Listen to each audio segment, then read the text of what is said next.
Hey guys, welcome back to my channel. If you noticed, last week I took the week off. I'm, a huge advocate for just mental health, and I really felt myself needing a break, and so I took that break and spent some quality time with my fam, and my kids were sick, so yeah, that happened too. But anyway, I hope everybody's doing good. I missed you guys, and I definitely just want to get into it. So there's two things that I want to talk about today. I want to talk a little bit on President Trump's recent executive order and some things looks like that are about to come out of Louisville. Regarding Breonna Taylor. I want to start off with, I do not, and I do it deliberately, where I do not talk about politics on my channel.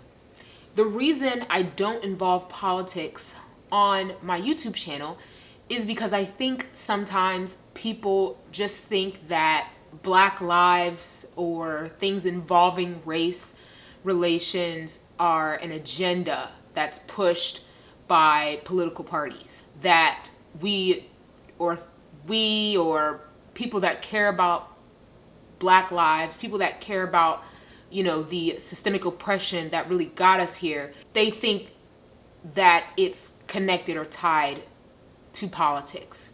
And the reason I don't talk about politics on here is because I feel like my goal is to make sure that it's separated. Caring about Black people or things that go beyond us, caring about Indigenous people, caring about, what's happening at the border. Those things, it's just caring about human lives, caring about lives in general, not just because it's an election year. And so I always try to stay away from politics. I try not to ever bring it up. However, in this case, I felt it was necessary, and I felt like it really is why I do and talk about what I talk about when it comes to the executive order that President Trump did last week. Obviously, a lot of the people I'm guessing that watch this channel are American. They care about America. That's why we're here, right? I mean, I love America. My family, I have plenty of family members that fought for our country. I almost went to the military. I'll share that story one day. When it comes to being patriotic, I would consider my family pretty patriotic. I mean, the majority of them did fight for our military.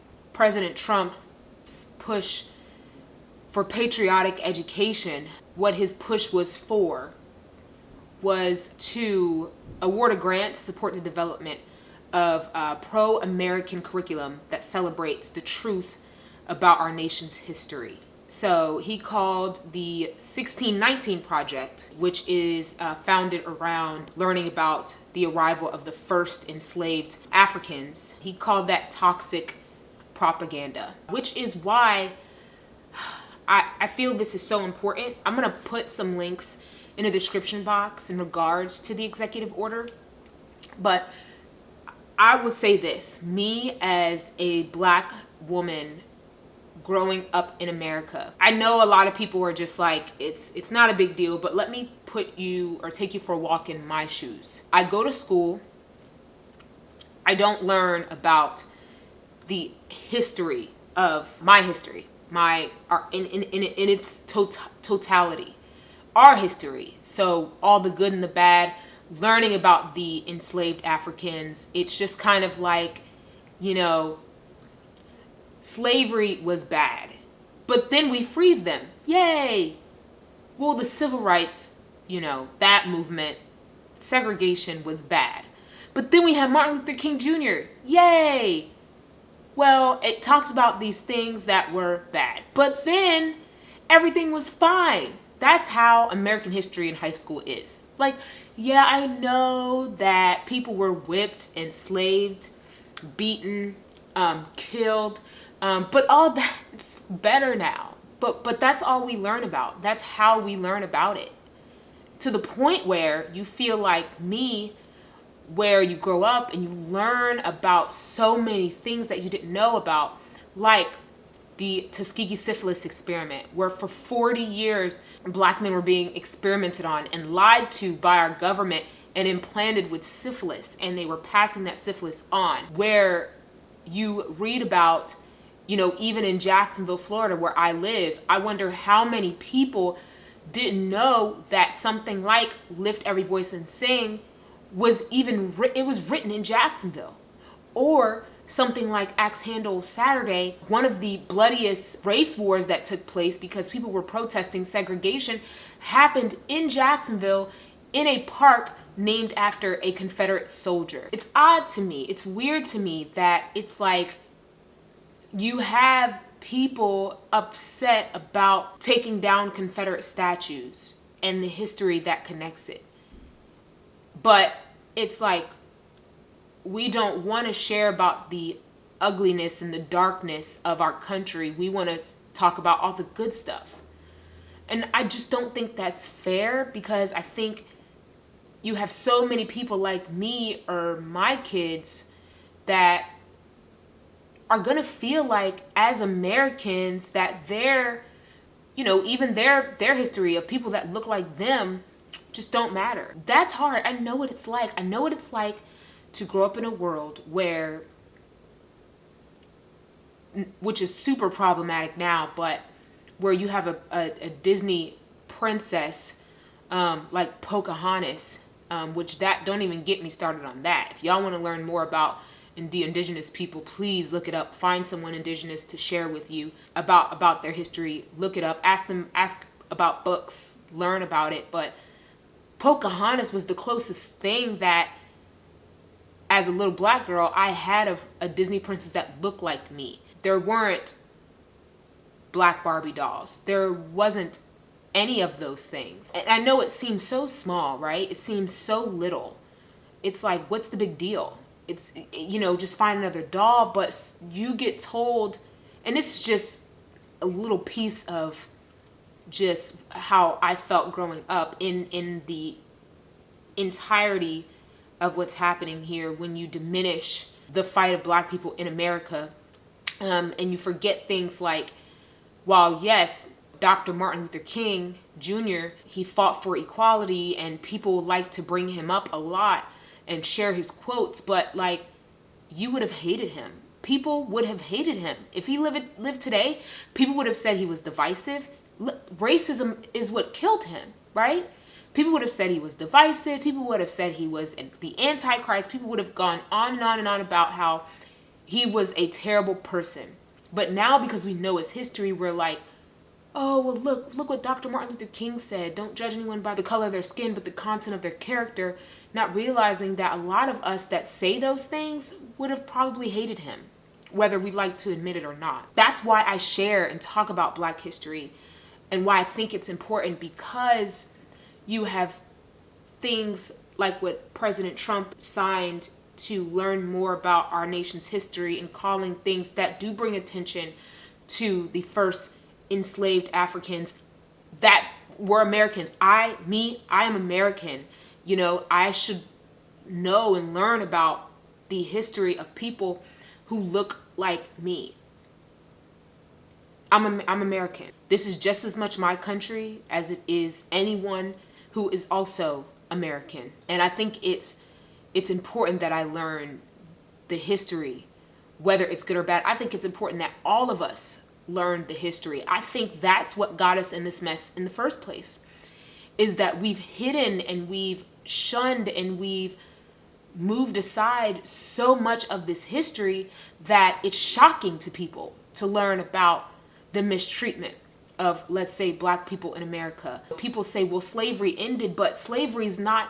You have Jim Crow, you have the 13th Amendment, you have the war on drugs, you have the syphilis experiment, you have cities like Rosewood and Seneca Village and Tulsa, Oklahoma, that were literally, people were killed. The Ocoee Massacre, where people were, talk about voter suppression, the Ocoee Massacre, I mean, these are things that we should be learning because we're American. So many people say we shouldn't, I don't understand why we have Black History Month. I don't understand why we have this. And something like this is why there's a need for that. Because once again, you feel like you're pushed to the side. You feel like you have to create something in a space for people that look like you, because you have where you're told that it's toxic. Learning about slavery and the first enslaved Africans to America is toxic. That's why there's things like Black History Month. That's why we celebrate people like Dr. Martin Luther King Jr. That's why there's a BET. That's why there's things like that. Because you have little girls that sit in homes like me and play with Barbie dolls that don't look like them because there's no inclusion. And again, once again, there isn't inclusion. I'm going to put that in the description box. And I also want to touch on, I don't know what's happening in Louisville. All I know is that yesterday, the Louisville police chief, the Louisville Metro Police Department, they declared, the police chief, the interim police chief, declared a state of emergency for Louisville. An announcement, it says the announcement comes ahead of Attorney General Daniel Cameron's announcement in the Breonna Taylor case. And so they haven't even made an announcement yet, and they're already declaring a state of emergency, which is very telling about what could happen. You know, I know we've been saying her name for months. Her family just settled with the city for $12 million. I don't know what's going to happen. I want to hope for the best. But when you have the police department that is telling the police no vacations, no anything, they need to work, they need to be there, be ahead of this announcement, I'm going to assume that they're not charging the officers in her case. They're not charging anyone, which some people would say, okay, yeah, you got $12 million, but like the people who killed her are still free. And this is why things like qualified immunity is really detrimental to people getting justice, white or black, you know, like Orion Whitaker. This is why these things are detrimental, because police officers can make mistakes. Judges can sign no-knock warrants and make mistakes. People can lose their life, and qualified immunity, you know, it was just a mistake. But you can't get that person's life back. I can bet you that her family would trade that $12 million in for her life back in a heartbeat. Who wouldn't, right? That's your family. And so I don't know. Hopefully Friday, when I come on, or sometime this week, there will be good news, you know. But I just want to, I know this stinks, right? We felt this watching Trayvon Martin, his trial with George Zimmerman's trial. We felt this when Philando Castile's, you know, murderers were let off the hook. We felt this when Tamir Rice, the police officer that killed Tamir Rice, was let off the hook. We felt this when there were no charges in the Sandra Bland case. We felt this. And it's not easy. You just ask yourself the question of, when is the next one? When is this going to happen again? You know, it's disheartening. It's really sad. And my heart, my prayers really go out to her family, her mother, really go out to the people who have in Louisville, you know, who are going to be in the you know, the crossfires of this. You know, I pray that everyone will stay safe. I would hope that there would be no riots and looting and anything like that.